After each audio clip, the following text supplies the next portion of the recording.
And here we are. Hey everyone, welcome to RPG R&D episode 7. We're 7 episodes deep. My name is Jess Geyer and I am here with my co-host Craig Campbell and Hello. our special guest co-host Matthew Orr. Hi, I'm special. Craig, do you want to explain a little bit about what RPG R&D is and then we'll introduce our guest co-host? Sure. We are a tripartite podcast. Three hosts, three topics. We're going to start with talking about some GMing stuff, kind of from the point of view of maybe giving advice to new GMs or reminders to experienced GMs. Then we will talk about RPG design, and we're kind of taking the process through from concepting to finally getting the product into people's hands. And we're getting close to the end of that. Today we're going to talk about the product itself, the actual PDF or book or whatever it is that you're making. And then we're going to talk about something else at the end. We'll find out about that in a little bit. But first, Matthew, why don't you tell everybody a little bit about who you are and what you do in the whole RPG world? Yeah, sure. My name is Matthew Orr, and I'm co-owner of Wet Ink Games. We make we make games. We've published a few games.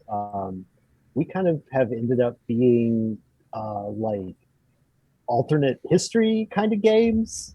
So I think that uh, that's just sort of our wheelhouse. Like we're also kind of looking for like places that nobody else had done. So our first publication was an anthropomorphic diesel punk game set in the interwar period of Europe. So there's it's very niche, but it was definitely um, if that's what you like, it ticks a lot of boxes if that's what you like. We've also done Weird War One, not World War Two, but World War One, with Eldritch Horror and stuff like that, and we've done like a Roman Empire period game. So that's kind of our. I don't know if it's going to be our shtick forever, but it's definitely what's working for us right now. Is making these kind of games that are that way, and those are all and, around the game space. Otherwise, I like 200 word RPGs, tiny little RPGs, and currently the convention coordinator for the IGDN, which I think we both we're all members of that. The So Indie Game Developer Network. So yes, Matthew is focused on finding ways to get the IGDN involved with different online things right now because of the yeah, world we live in, where there aren't physical conventions, but those are coming. So those are coming, right? you're gonna get a chance Yeah, I'm gonna get to ease us all back into that. Yeah, you took on the job at a interesting time. Yeah, It's a you're yeah, difficult, interesting right. time. Interesting time. Like I didn't know one of the selling points when I was propositioned to take on the role was like, oh, and there won't even be any conventions in 2020. You won't have to do anything. Like, no, that is Wait, not did, did, accurate. did in, in, Pete tell you that? Okay. instead, you're breaking ground. Like you're looking Right, for other right. opportunities, which has got to be kind of exciting and fun to like just try out different stuff and talk to online convention developers and seeing like what is there that can get indie games in the spotlight. Um, Yeah. Certainly. Like we did the last month. We did the or earlier this month. It feels like it's been yeah, 6 weeks ago, but I think it was 3 weeks ago. We did the IGDN participated in the Gen Con Spring Showcase, which is something they've never done before, which was a weekend of Twitch streams, and we I was on there to talk about some of the IGDN members' products and stuff like that. So yeah, that was all completely new to everyone. It's never been done before. Yeah, Yeah. trail Yeah. exciting trail times. Matthew Orr, Trailblazer. That's Put right. that That's on your right. resume. That's right. Right. Yeah, All right, how the about resume we? that I don't have. um, how about we roll into talking a little bit about GMing, specifically about evocative description and bringing the world to life at the table. Either of you want to start us off? I'm bad at this, so I'm bad at it. I'm gonna leave it there. Maybe I'll talk about why I'm bad at it later. But Okay. I'm interested in what Matt has to say about building in an alternate history world and using evocative GMing styles in those cases, because I've done that and it's difficult. Yeah, when I think about the evocative gaming descriptions and like kind of getting the players in, like it is kind of I had a particular story of a pretty good failure that I kind of recovered from that I can share. But to really answer your question first, like I think for what I've worked on, like it's almost like the twist of the alternate's history is what you kind of end up focusing on. So like, oh yeah, our World War I game, it's a French little village, you know, there's like the little steeple and like the guy with the little cart of hay and stuff like that. But also the shadow under the cart is alive and it's crawling its way towards you, you know. So like you kind of just focus on the element that makes it different, that kind of that jumps that part out, you know. I feel like that would be applicable to a lot of genres where, you know, there's a baseline of understanding of things, like it's a medieval world, and so there's a castle, and you know there's a king in there, and blah blah blah blah blah, and there's, you know, an evil wizard who's right. And so you can kind of throw a lot of the focus on the things that kind of make the world what it is.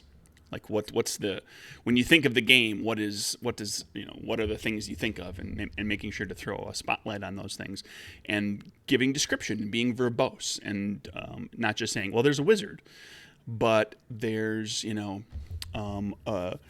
there's an eldritch master who who wears these flowing robes inscribed with glowing purple runes, and like my big go-to on this is language, is vocabulary, and building out and using the $5 words, and because to just say he's a wizard in robes is, well, like, right.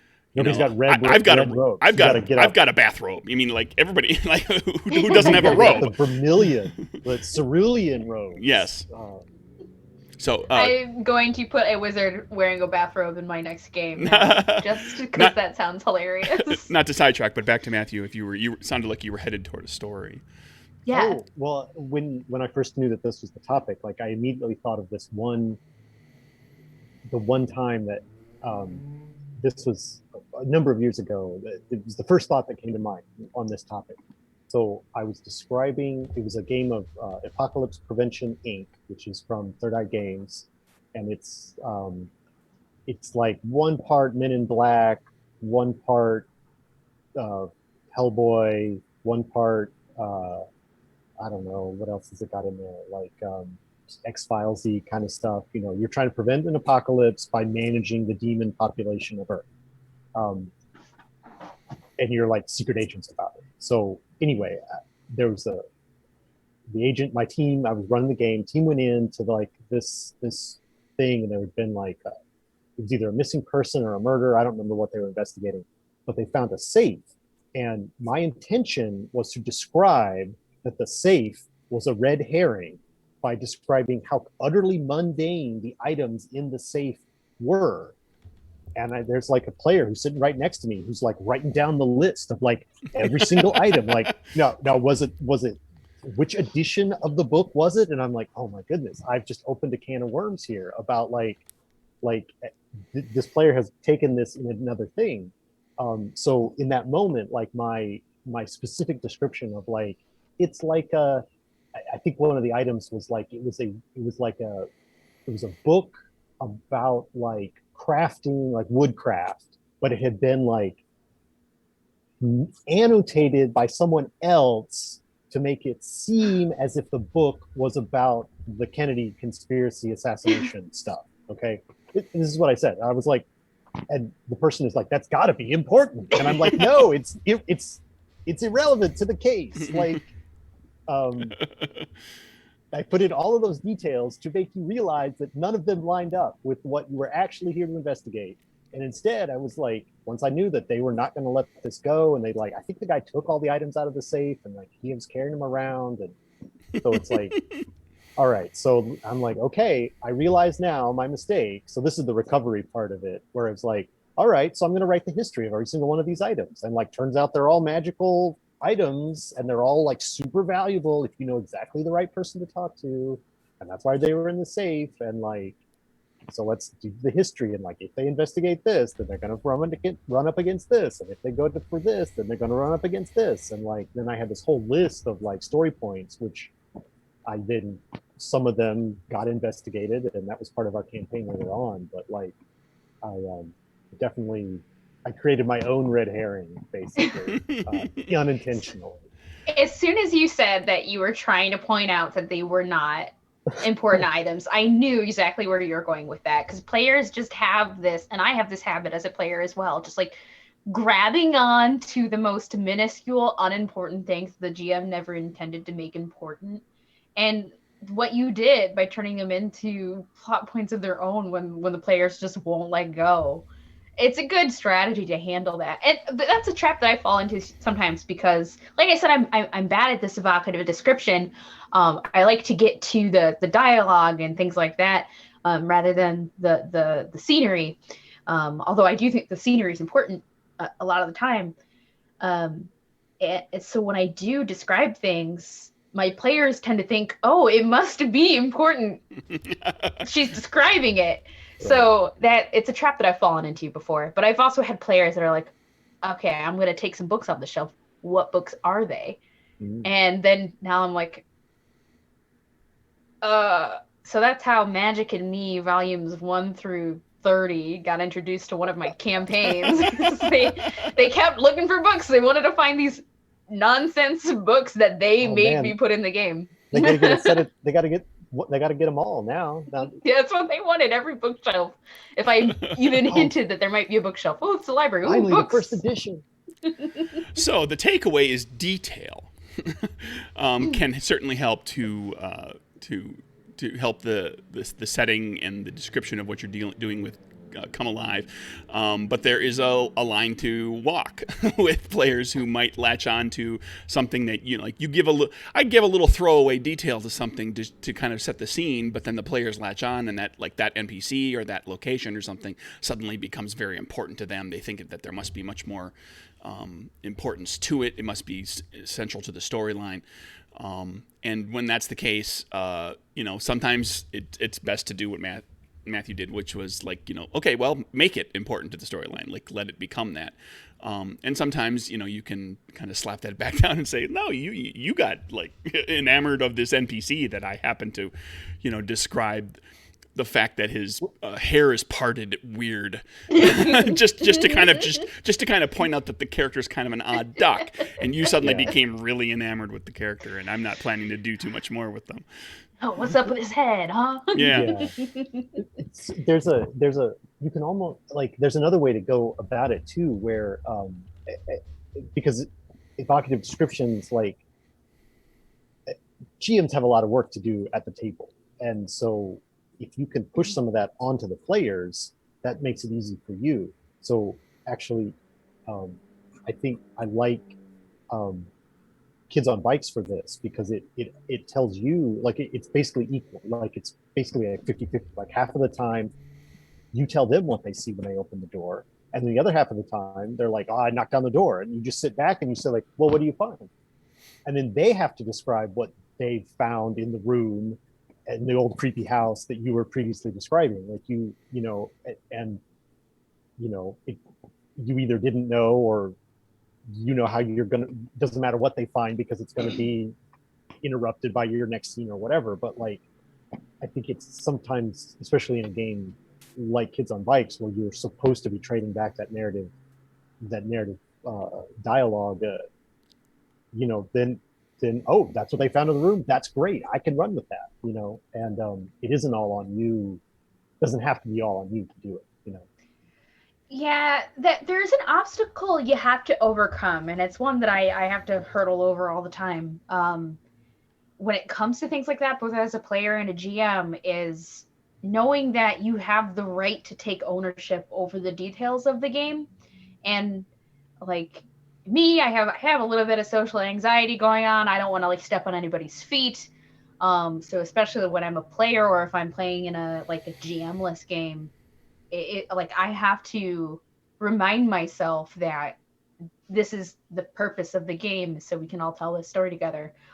So if you are a new GM, it's just know that I've been GMing since I was 13, and it is still a hurdle I have to jump over all the time. And another thing that makes it difficult for me is I want things to be realistic in a way, and I like there's a little voice in the back of my head that tells me like, oh, they know more about 18th century pirate ships than you do, Jess. Like, but that's probably not true either. And even if it is, it's, your game, you have ownership over it. Yeah. Yeah, it's part of the reason why I'm bad at description, not just because I'm also scatterbrained and can never remember to describe things. I'm going to fall back into talking about vocabulary a little bit too, and talking about the words that you use, because the words themselves, and this can go toward RPG design as well. This is something I've made conscious efforts to become better and better at over time when I'm designing and writing stuff up. And you can use it when you're GMing as well, which is if you go to describe someone doing something, for example, and you pick the word that is the boring word, don't use that word. The character did not walk across the street. They sprinted across the street. They meandered across the street. They skipped across the street. And that gives the character some character, gives them a style. It presents them in a certain light. You can, take it even further with things like, you go to meet your contact and you see him on the other side of the street, and he sprints across the street to you and asks you what's going on.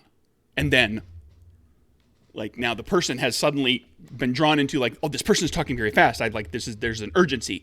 What's going on in this world? Why is it urgent? What's important about that? And the player is put on the spot to kind of answer quickly, or to pass it off to another player to have them answer quickly, or kind of engage with the scene in the way that you've presented it, which is with a level of urgency. I love pauses because I think you can milk a lot of emotion and kind of immerse somebody in a situation with a pause. You're playing a horror game and your characters have just finished talking to the old man in the creepy old house, and he's escorted you back out to leave. And you walk out the door onto the front porch, and he stands at the door for a moment and looks at you. And he closes the door. And that sets a stage. That's okay. I'm now as a player, I'm kind of why did he pause?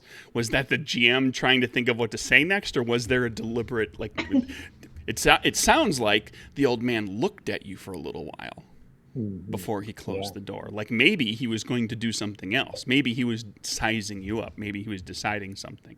There's subtext to it, and there's a lot of immersion. There's a lot of immersion that can come out of subtext like that. Yeah. I like it. I was thinking about that word choice goes into even writing descriptions of monsters. I'm thinking about Never Going Home, which is our wedding games, World War I horror game, and I can't call to mind a specific example, but definitely if you're describing some bevy of undead soldiers, if they're shambling around, that shambling is great, but if you can think of a different word that or describe the creature's flesh as glistening, or that it has an undulating proboscis, anything that it gives more specific description right there in the book of the way it moves and how it interacts with the world, and that's that's helpful writing it down to give that to the table, like both the players and the characters, then have those descriptions about like what makes it, helps to visualize what they are seeing. If you just write it down for them, in very specific terms, there's a lot of evocative adjectives. And you can prepare some of that.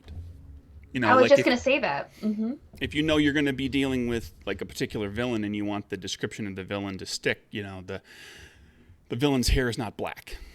It's coal black. It's ebony. It is blowing in the wind with whispers of midnight. Everything about any of those descriptions kind of sets, gives that particular villain a different feel. And you can prepare like the little turns of phrase or just like words that you want to use, and you don't have to do a lot of this in a given game session. If you do it for a handful of things that are going to kind of stick in people's minds, that are items or people or places that you consider that are kind of important to the story or that are important for setting the tone of the game, players will pick up on the importance of the items or the people, and in some cases with things that are more about just presenting a good feel and tone of the game, they'll latch on to you.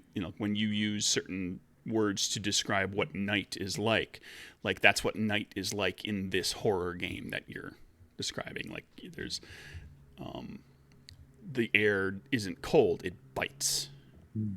Right. And it's a horror game, and so there's creatures that bite. You describe the air as biting, so it puts the word bite in people's minds, and it makes people think about, well, what else is going to bite me? And you can take it in a lot of directions. Metaphors and similes are your friend. Anthropomorphization is your friend. Give things human qualities that people relate to and have baggage. Like they associate things with like the word bite, for example. Yeah, it has all the connotation in the words. Again, it's one of the things that I struggle with. I can do it in writing, so I rely on a lot of handouts when I play games that do require a little bit more description, and there you can make sure that you get all those pertinent details involved in a handout. And there is just something so lovely about handing someone a little slip of paper when they pick up that one weird item on a table in the middle of an old abandoned chateau, and then the player has to read about the description and then tell the other members of the table kind of their filter of it. I also like... That's a really good method. I like that. Yeah. I learned that from another GM who I admire very much, one of my GMs. And I've also relied a lot on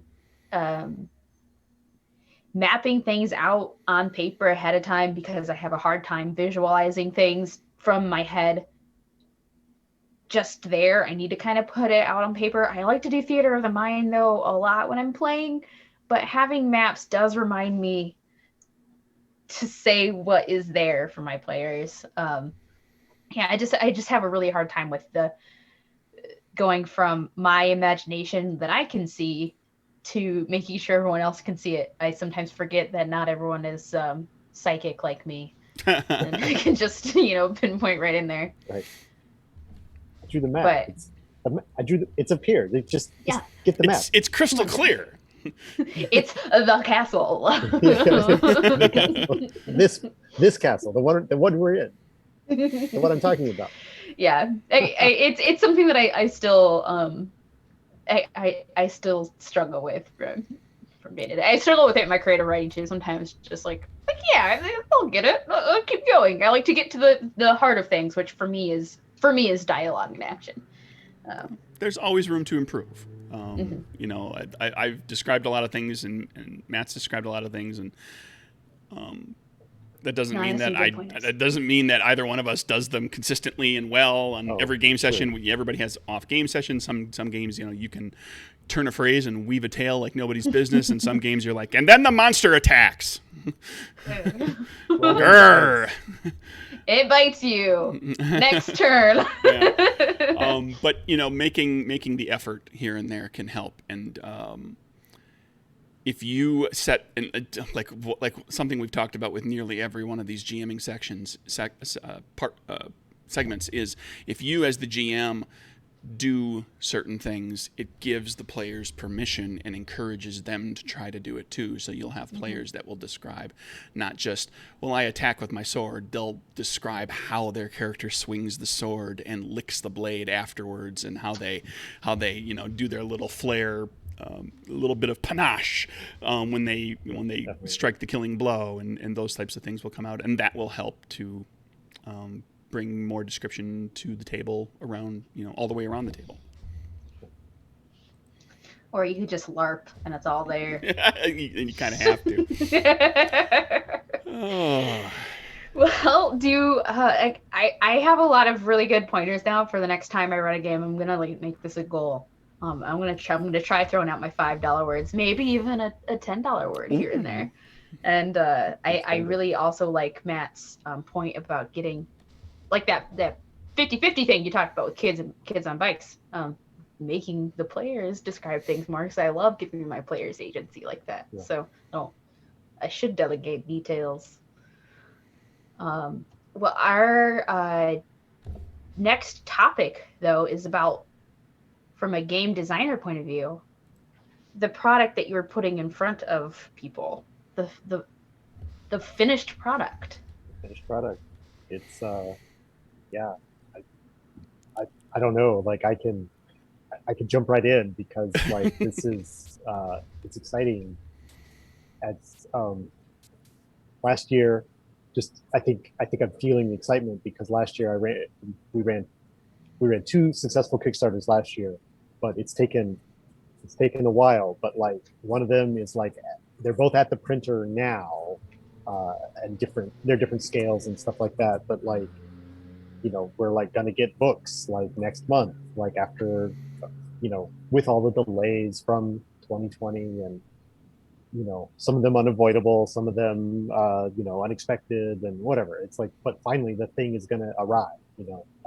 So I am excited about like that final step, when you open a box and there's like a bunch of things, and like I saw this art and I wrote these words, and like I edited this section, and like I requested this change to this table, like here it is on a piece of paper. It hits different. It's so cool to have that physical product. Like I do a lot of PDFs and all of that, and that's one thing to have out in the world, but getting a copy of the book that you wrote, or even if you wrote like a campaign for something, which I've done in the past too, just seeing your name, ooh, there's me. Right. Here it is. It's real. It exists in the world. Seeing your name in print is special, even if, I mean, maybe it hasn't worn off for me yet. Like that, maybe it does eventually. I don't know. I doubt it. Like, I think everyone will love that feeling forever. Oh, it's exciting to get. It's always exciting to get the physical product. It's really stressful though.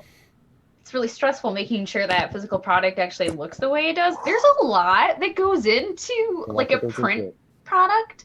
PDF products, there's a lot that goes into that too, because regardless of whether you're working in that print medium or that digital medium, in fact, sometimes PDFs, you have a lot of other things to think about, because screens are different and all of that. There's accessibility issues, but I think when we were sending Moonpunk to the printers for the first time to get our proof, it was sent back a couple times because I didn't apparently know anything about the amount of ink. Like, I don't even know what it's called anymore. I've deleted that memory from my brain. But I had to learn this whole new InDesign feature to make sure that there wasn't too much ink on 240% ink coverage maximum. Yes, it was ink coverage. Okay, I wasn't just making that up. That's good for me to know. No, that's important. If you're, and when it comes to any product that you're doing, if there's a physical product, there's always and a digital product for that matter too. Any of them, keep in mind if you're moving toward that, there's going to be requirements for making the thing correctly, whether it's making digital and making it so that it can be read by screen readers, and is accessible in that way. That the colors and everything are going to show up because everything on a screen is RGB, red, green, blue. When you go to physical products, it's CMYK. What is it? What's cyan, magenta, yellow, black? And that 240% ink coverage is so you've got 4 colors, and you can have up to 100% of each color. So you could have 400% ink coverage, which is if you had all 4 colors spraying maximum ink onto the page.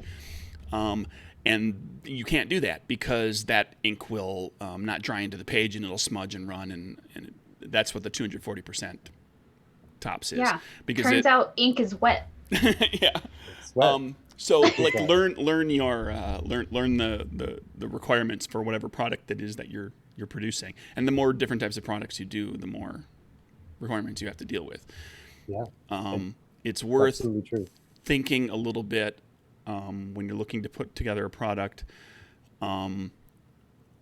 what is your intention with the product? What product or what different products you put out presents you as a designer and a publisher and your little company, whether it's by your name or you've got a name for the company or whatever. It presents you to the game community and the gaming world in a certain way. If you do a lot of PDFs that are primarily relying on stock art and a little bit of graphic design flair, that presents it. That's a certain type of product and there's nothing wrong with it, but it's going to be viewed a certain way. It's going to be perhaps easier to put together and less stressful, and there's nothing wrong with that. But Indeed. If you want to ramp it up and get more detailed artwork and kind of take the production value up higher into different realms, it's also going to kind of like people are going to look at you and look at the products that you're producing in a certain way. If you're producing accessories, like if you've got cards and dice and things like that too, that's gonna the more kind of varied stuff that you do like that, you start to become seen as, I think, more diverse and like committed and like you're involved more. Not that you necessarily are compared to somebody who's just doing PDFs, but there's a perception, and it's a question of and once that perception's out there, now you're kind of in the position of having to maintain that perception. Yeah, that's true. I mean, it's production values. Like you can have a show that has really high production values and terrible writing, and it's bad, but like the set design and the costume design is great. Like they're Academy Awards for costumes for terrible movies because those are different things. And so Suicide Squad. I can't remember if it won one year, but like 12 Monkeys, which is actually a movie that I enjoy, but like you're like down the runway at the Oscars that year was the guy in his like weird sci-fi encounter suit walking behind like the Regency dresses, because that's a costume that it got nominated. But I mean the production values, like what Craig was saying, like the cost is in all that stuff, like because it all has to be designed. It all has, if it's art, if it's custom cards. Like I know Wedding Games has done custom cards. I know Nerdburger has done custom cards. Like somebody's got to draw the ace and the king and the queen and the jack, and you've got to get somebody to graphic design the little like it's not a sigil. What is it? The pips and suits. Well, yeah, the pips and suits, what they look like on the corner. In the card back and everything. The card back, yeah. So that's like to produce a deck of cards takes money because you have to pay someone to do all that work. But then if you're sitting at a booth that like, oh, we have this deck of cards here, like that we've made, it's like it does kind of increase that. It's hard not to say legitimacy because certainly somebody who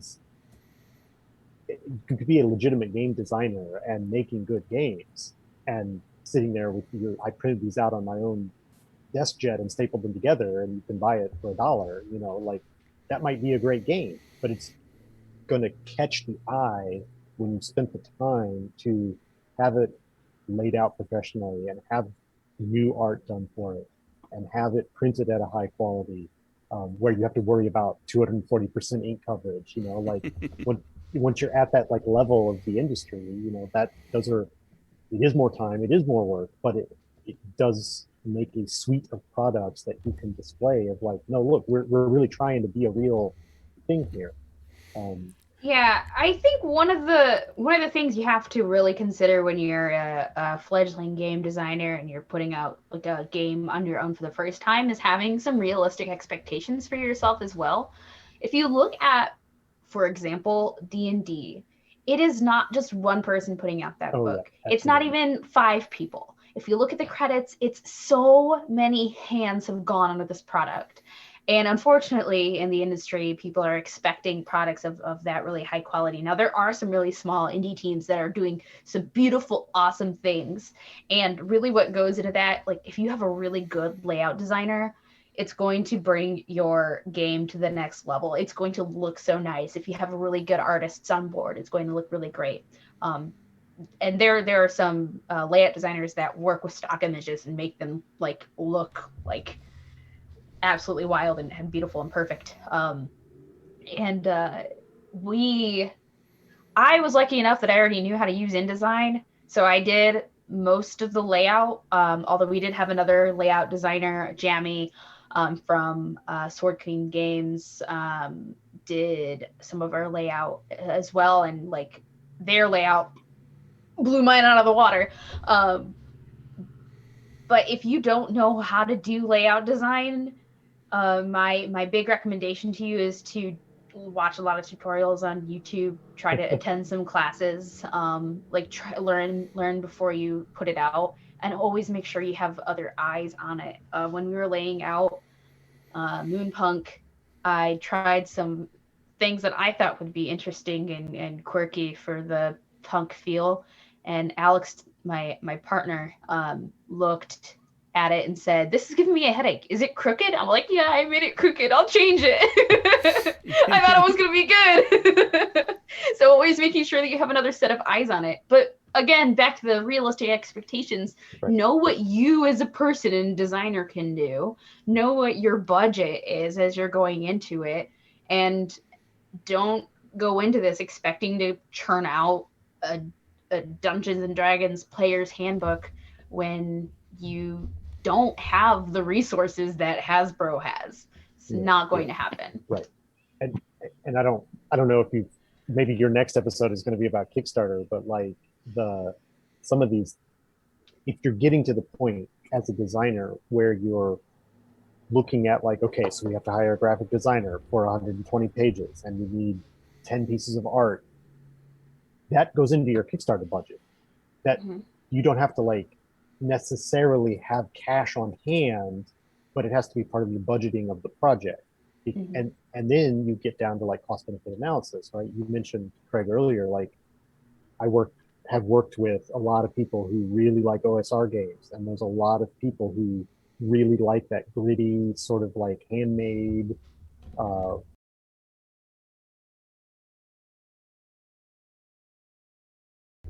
that is the aesthetic, and that's what they like about it. And Craig, you disappeared.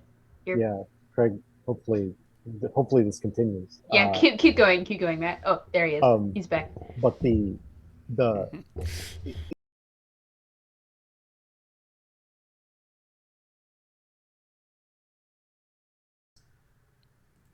talking about, but like if you want to do it all yourself and you're not an artist, and you can get, there are people that do art for very low cost for the use of clip art, and you can put it together and you can watch the videos and teach yourself InDesign or one of the free software packages that is, it doesn't have quite as many features to it, but it's free, and you can get started. And I mean, I'm happy to be at a point where I am worried about like the texture on the cover of the book, of the hardcovers that we're going to make. Like that's a decision that I've like gotten to the point where we get to make those decisions. Is it going to be leatherette, or is it just going to be cardboard that's kind of stamped with like a leather texture? Like it. But you don't have to start there. Like, yeah, absolutely, start smaller than that. But what I meant by bringing up Kickstarter is like you don't have to have it. You don't have the cash in hand. You budget for these things because everybody that works on your projects needs to get paid, and the resources need to be paid for, the art and stuff like that. So, and maybe that comes into, like I said, I don't know if you talked about Kickstarter or going to talk about Kickstarter, but that feels like a very long conversation that may be a larger focus point for maybe a bigger episode. Exactly. I just want to mention it. Just about that, yeah. Which is also why we're not going into like how do you everything about getting graphic design and layout done, and everything about artwork and art direction and everything. I think those are probably going to become individual topics at some point. But so stay tuned. That's a teaser. Like, that's a teaser, right? These things cost money, but like you don't have to have it in your own wallet. Like you can be part of the budget of the funding campaign when you're getting ready to produce the book. Right. And there is, like, with the way that Morgbork has gotten so much publicity, and Thousand Year Vampire has gotten so much good press for its entirely clip art in that book, but it's not public clip art. It's like public domain images that have been reworked and retouched by the designer of that game, whose name I forget at this moment. But no new art in scare quotes here was produced for that game. It was just composited together by the guy who did it. Like, people that are going to back your book, potentially future projects, they're looking for you to say, like, look, I want to put all this work in. I want to do all this graphic design. That's what it's going to cost to do it. So that's why the price is at this point, and I think a lot, especially on a crowdfunding thing, where almost everyone who's crowdfunding has disposable income, like, that's what they want. They want a high quality product. And you can think too about your minimum viable product as well as a designer. So you can, like, here's the base game. This is what we would have. I would really like to have all of these custom cards. That's going to be my, again, this is something related to Kickstarter, particularly, but that would be my stretch goal. And if I fundraise this much more money, we can do that. I can, et cetera, et cetera. There's a lot that goes into it. But really, again, setting yourself some realistic expectations. And that's not only like with what you can do as a designer working on your own or with a team, but also the realistic expectations of people who purchase games, because they do have expectations for what a product will, like, what a professional product looks like. I love zines. Zines are great. There are a lot of professional, great-looking zines out there, and there are a lot of zines that are meant to look like dirty punk zines that you get in a basement bar.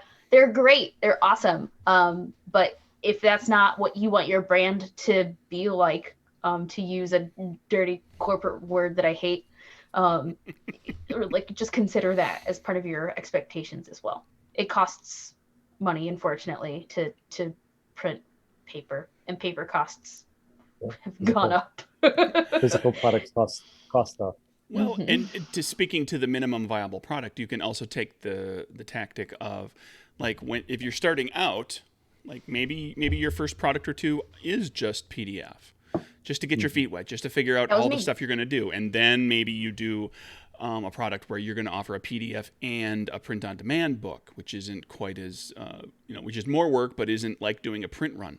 I've done 2 print runs for books, but I did half a dozen products before I took a shot at doing a print run for anything, because I felt like I wasn't ready to deal with the complexity, the added complexity of dealing with print runs in like, a really, really nice physical product. So there's a lot of different tactics you can take. There's ways you can approach what you're doing and figure out what it is that you can kind of ease yourself into it. Especially if you're starting out, you're always learning. If you're self-publishing, you're always learning all these other little things. You're always putting different hats on, and you can do them incrementally. You don't have to spend a month or two just powering through learning everything. And now I'm a publisher and I can do anything. you learn how to direct an artist kind of in a bubble when you need to. You learn how to set up a website when you need to. You learn how to take the step into print on demand when you need to. So take it at the pace that you can handle in the time that you have available to you and in alignment with your goals for what you're trying to do. If you're trying to get to the point of being a full-time designer, you might have to move a little faster on things and kind of get there. If you're doing it as I hate the term hobbyist, but if you're doing it as, let's call it a side gig, then you don't necessarily have to move as fast. You can move at whatever speed you're comfortable. Like that game can be done when it's done, and you can do the level of production that you feel comfortable with. And there's always the possibility of doing a second edition when you get more skills as a game designer and more skills in layout. You can always do a second edition. And I learned this from doing the Capers Deluxe hardcover. If you're utilizing Kickstarter, you can kickstart the same thing over and over again as long as each product's a little different. As long as there's a little something different. The only difference between the original Capers and the new one is that it's a printed version that has like fancy bookmarks in it, and it has printed end sheets, and so it's on nicer paper, and so it has better color. It is otherwise exactly the same game. I'm gonna wake my dog up real quick. He's snoring. Boulder, don't snore. Those end pages that look like newspapers, that's amazing. Like, I love it. That book is that was suggested by Owen, based on another game book that he had seen, and I was like, oh well, now I'm designing a newspaper, a 1920 style newspaper, and that features it's intended to be kind of like a small print run newspaper, like that just focuses on capers news, like superpowered people news. So yeah, like you can always just kind of incrementally. You could start with making a PDF of something, and then a year later decide, okay, now I'm going to do the crowdfunding to make a POD version and get a chance to reach new audience that wanted that book, that weren't on board with just getting a PDF because that's not really their thing.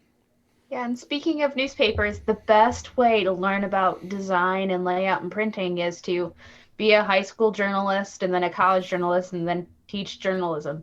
That has taught me so much, so much about what looks good and how much things cost and how to wrangle 10 teenagers into printing a paper. Oh, man. Which and worse? How long that takes. Is it 10 adults who are only doing this as a side gig, or 10 teenagers? Which one is worse?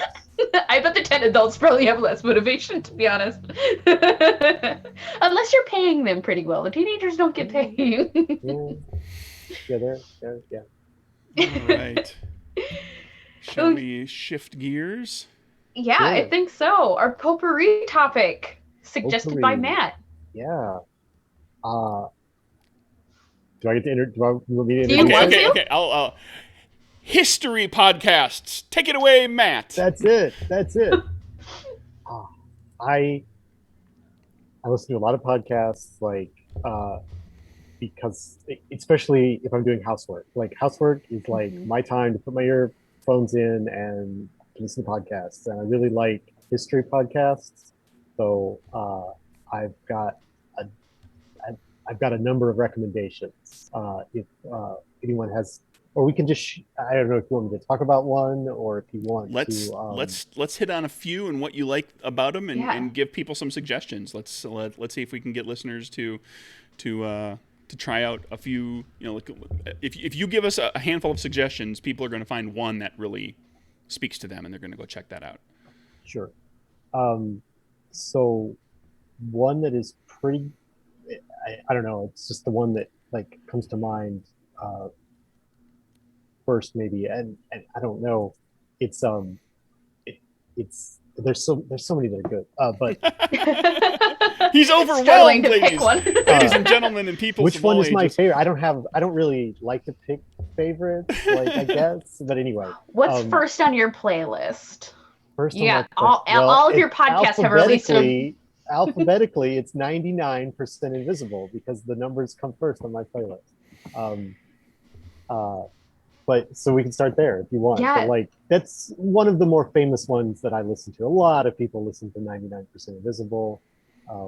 It started with just one guy recording like it's ostensibly a design podcast about things like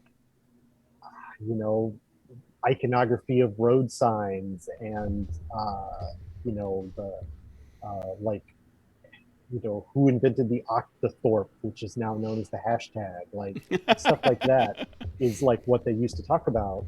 But the longer the show has gone on, it's kind of expanded its scope into like the entire designed world, which is literally everything. And it's gotten into more and more like issues of inequality and the way design is sort of like inequality is sort of often designed into the system by people who like it that way, and what like guerrilla street sign makers can do to fight against bad city planning. And there's a lot of things that go into it. Not every episode is strictly a history episode, but they usually go into the deep history of any topic they're talking about, and they've got this very broad sweep of people, and it's no longer one guy. It's like it's like 15 people doing the show now. So I'm trying to grab the one that's similar to I mentioned earlier when we were just talking on our own that Stitcher did this update, and I use Stitcher as my podcast catcher, and it deleted some stuff. But there is another pop culture history one it's called Decoder Ring. It's a Slate podcast, which is it kind of like that similar thing, like these questions that you would never think about the answer to, like why is like what's up with acid wash jeans? I don't know. That's not a topic they've done. I don't know if they did that one. Like the one I just listened to, I love Decoder Ring. It's hosted by it's a Slate podcast produced by Slate. That wasn't on my list, but yeah, Decoder Ring is great. It's really great. The one I just listened to was What's the Deal with Cute Poop is basically what they spent 45 minutes talking about. And she got into it. The host Willa Paskin is her name. Like she went all the way back to like the early 90s when emoji was being invented, and all the way back. That's the beginning of Cute Poop. And now you've got like rainbow colored unicorn poop, and anyway, it's very I love those kinds of podcasts where like I would never just like go look this up on my own, but they figure a way to make it so interesting. And 99% Invisible is one of those podcasts that does that so well. They just what's the host's name? Roman Mars. He's the sort of the grandfather of all of that, but they've got episodes. It's like I said, it's like a team of like 15 people that are making that show at this point. So it's not him as like the main reporter every time.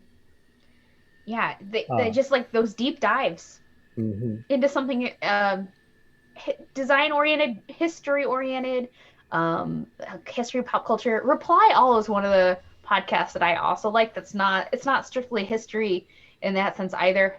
Now I have some problems with some stuff about the hosts and Reply All, Gimlet Media in general, but they do have several good episodes that kind of do those weird, strange deep dives into some historical topic. Those are always my favorites. And I'm just like you, Matt. Like if I have some housework or cleaning to do, or I'm walking my dog, I've always got podcasts going. Yeah. And a lot of them are history, like stuff you should know or stuff you missed in history, like those stuff you shoulds. I used to listen to both of those, but I found for my taste, the commercial to to podcast ratio was off for me. Yeah. Yeah, it's one of the reasons I kind of stopped listening. I used to listen to Stuff You Should Know, and whatever the one is that like stuff you missed in history class. Yeah, that's a great one. They have I've listened to quite a lot to those. And if you go back, you'll run into less of that commercial to podcast ratio if you go back to older episodes, because older episodes weren't quite as bad. So, yeah, I know I want to mention a few more. I know, Jess, earlier you asked about Land of Desire. Yeah. So as a French major, I demand to know. Well, it's basically just a French culture and history podcast. Like, it's really good. The lady is, I'm trying to remember the name of the host. Well, I don't want to say it wrong, so I won't say her name. But yeah, she's just really into like French history and culture, and like so she'll do like I will specifically recommend a 4-part series called like the 3 Alexander Dumas, which is about Alexander Dumas, the general who was like a Napoleonic war hero who got captured and spent like a long time in Italy, and then his son, the most famous Alexander Dumas, the writer of Three Musketeers, and most importantly to what I just mentioned, the Count of Monte Cristo, about the guy who spends a bunch of time in jail, and then his son, Alexander Dumas, who was a playwright and perpetually embarrassed by his father's antics. I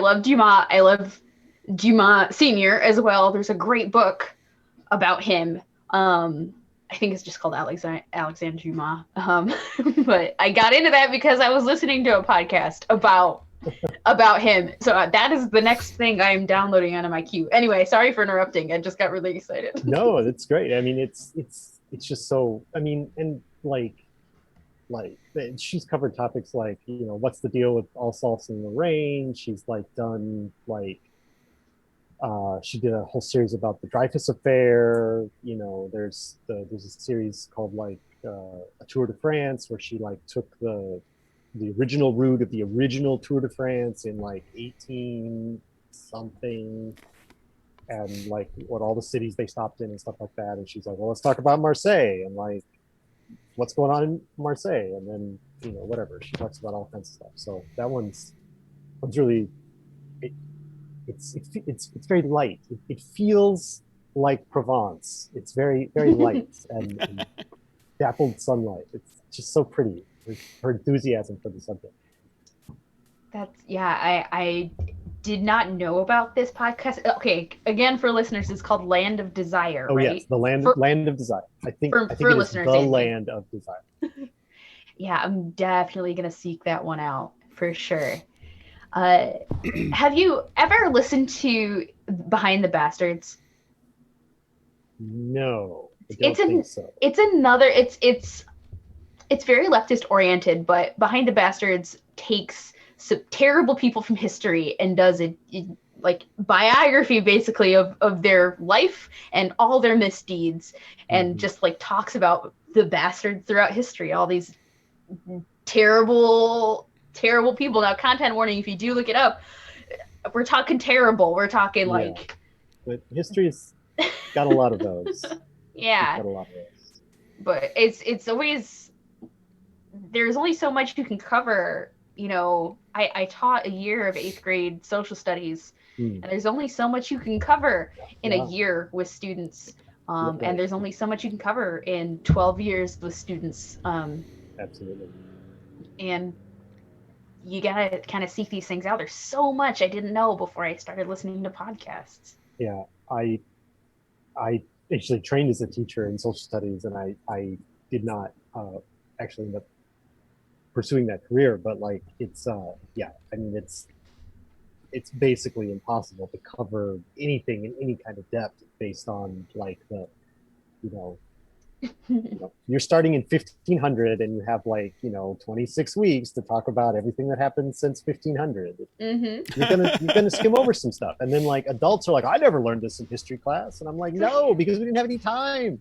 You're lucky that the Mongols existed, let alone like or you missed that day in class. You missed the day that we had a chance to talk about this. Right, you missed the day we talked about the Dark Ages.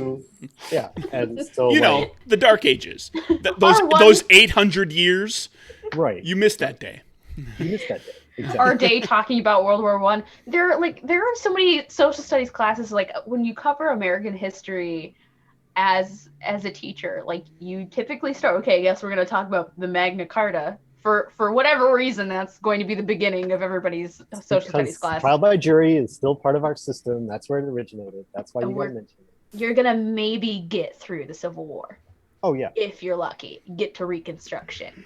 And then maybe we'll take the last week when everyone's checked out of school and we'll zoom through everything from 1880 all the way to 1980. Good luck. It's so wild.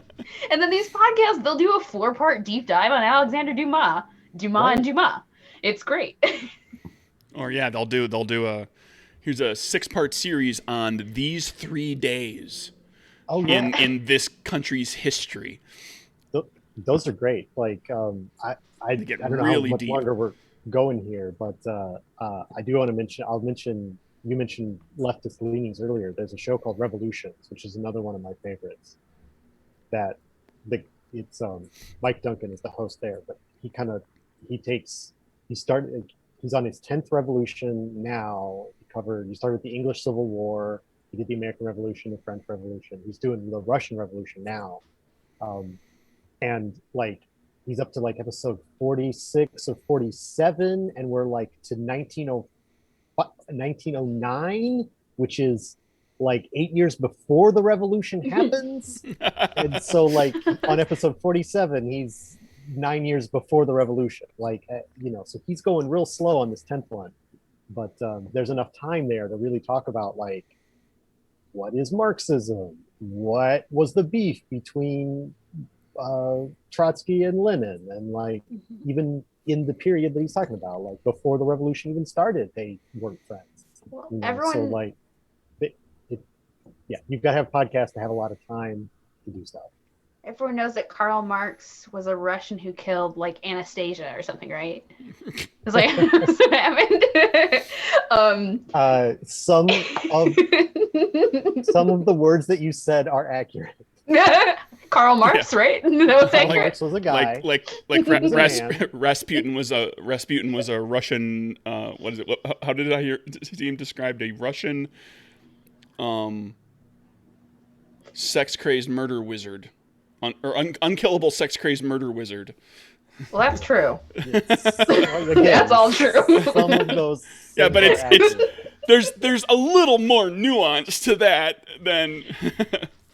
There's one other podcast. Interesting stories all around, and it's good when they dive into some of the detail that you don't necessarily learn in that one day in history class.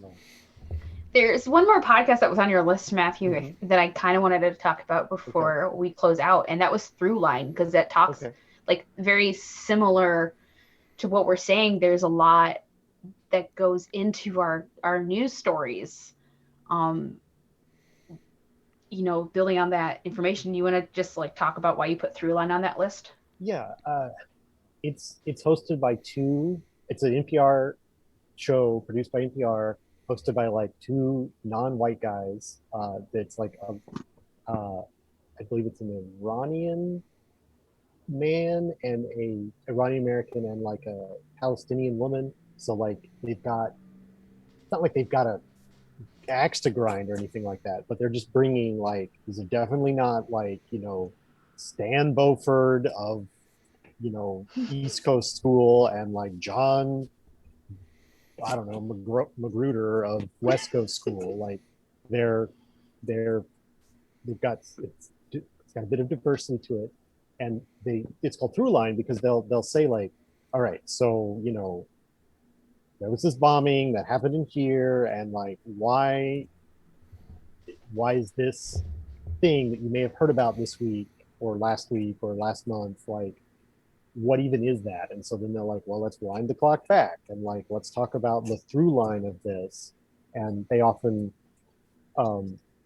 they're often sort of that hidden history stuff. Like I missed that day in high school history class, so I didn't know that America supported dictatorships in South America throughout the 20th century. And so but they'll talk about it. They're like, this policy in this year led to this strong man, and this thing led to this, which is why you've got a crisis at the border. The through line of the history. These things don't pop out of nowhere when you know when cable news wants to talk about them. They have a deep history. Every event has a deeper history than the 24-hour news cycle on cable news is going to be able to deal with. And that's what the show tries to do, is to try to draw the through line through these bigger themes in history.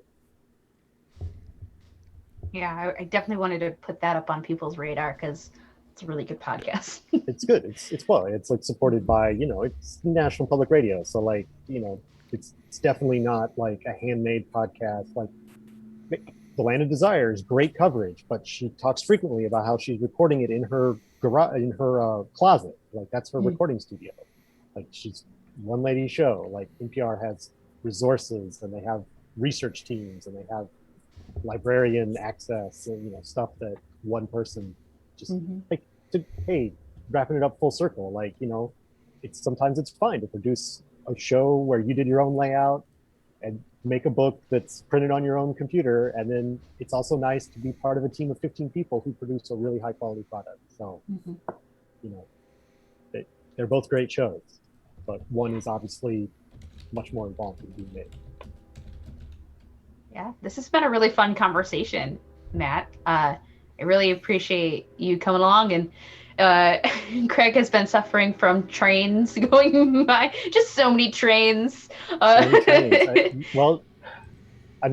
about history. Like Atlanta only exists because of the railroad. So yes, I've had a bad case of trains tonight.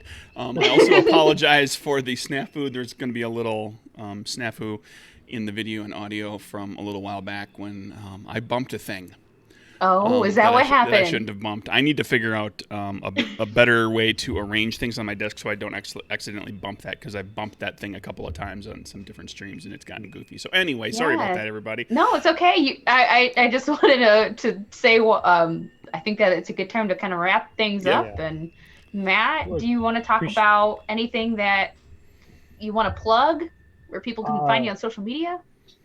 Yeah. Well, thanks. First off, I want to thank you guys for having me on tonight and talking about RPGs. And it's great. It's hobby and career, so it's great to talk about the thing that we like to do. And the podcasts.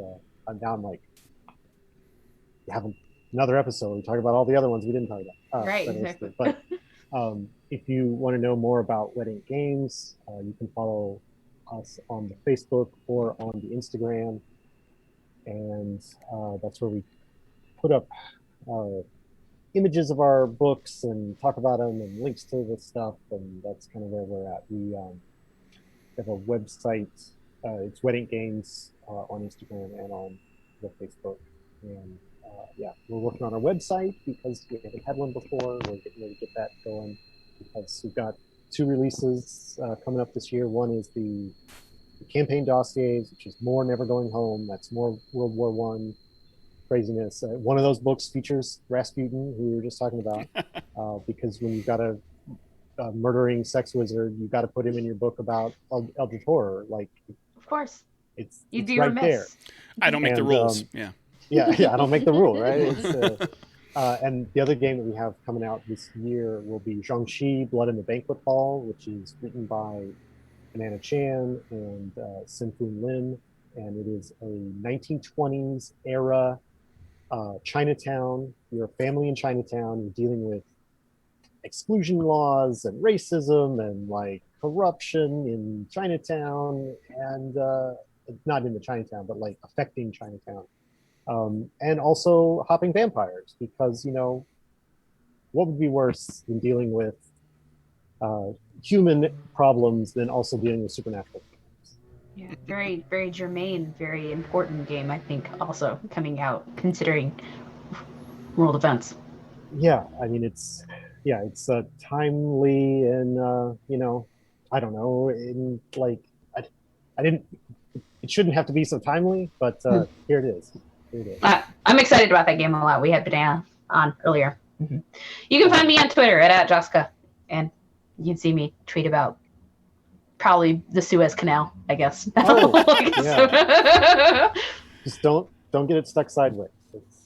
Works great. Anyway. That's They're good. restricting. That's good advice for a lot of things.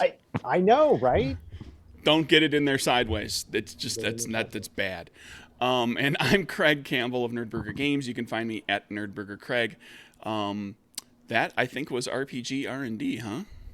Yeah, it was. Thank you all for watching and joining us, and we'll see you in 2 weeks. Bye, everybody.